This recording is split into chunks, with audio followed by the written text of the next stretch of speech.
Clarissa Brocklehurst is the ideal person to kick off our discussions this evening. Please make her welcome.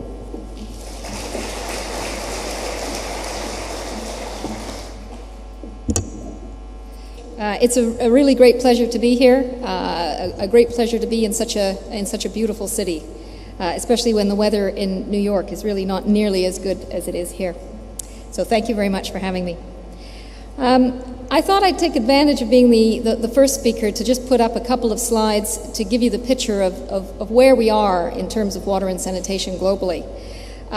This slide shows which countries are on track to reach the water target of the Millennium Development Goals. The countries that are blue are on track, the countries that are yellow are making progress but not sufficient, and the countries that are red are not on track. So overall the news is good for water supply. The world as a whole is on track to reach the Millennium Development Goal. But as you can see, we have some worrying red countries there, and as you can see, they're mostly in sub-Saharan Africa. But we still, if we look at the absolute numbers, we can still see that almost 1 billion people still lack access to an improved water source. Now, unfortunately, I have to come to the bad news. We're not looking nearly as good when it comes to sanitation. The world as a whole is not on track to meet the sanitation target. In fact, it's badly off track. You can see lots of red countries. What is worrying here is that much of sub-Saharan Africa is off track. But if you look at South Asia, you'll see that big, highly populous countries like India are also off track. So overall, we have 2.5 billion people who are without access to improved sanitation. And of those, 1.2 billion practice what we euphemistically call open defecation.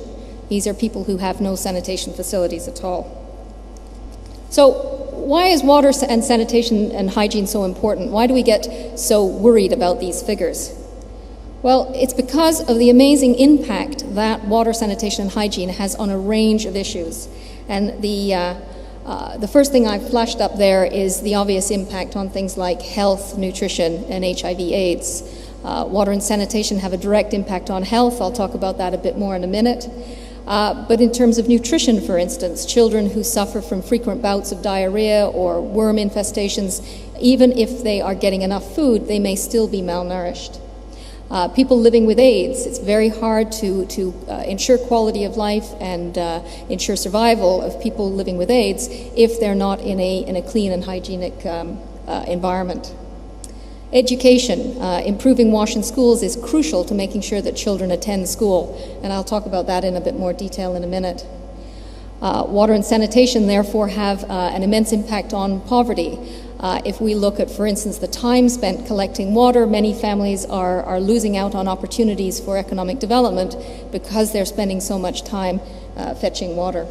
It also means that water often isn't available for small-scale productive industries, cottage industries. And finally, gender. Of course, water and sanitation have enormous gender aspects, and I'll talk a bit more about them here. For instance, of that, the people in the blue countries that I showed you, countries which are on track for reaching the water MDG, that have good water coverage rates, you often find that even though people count as being covered, having access, they're still walking more than 30 minutes to get their water, to fetch it and bring it home. So this puts an enormous burden. And would you like to guess who's doing that walking? Women and girls. This pie chart shows that in 64% of households, women were the primary collector of water, and in 7% of households, girls were the primary collector of water.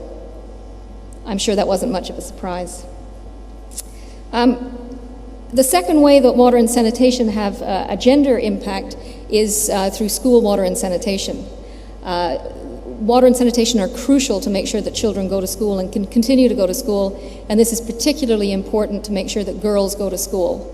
Very few families will agree to send a girl to school if there's no toilet at the school, and that's particularly true once girls reach the age of menstruation.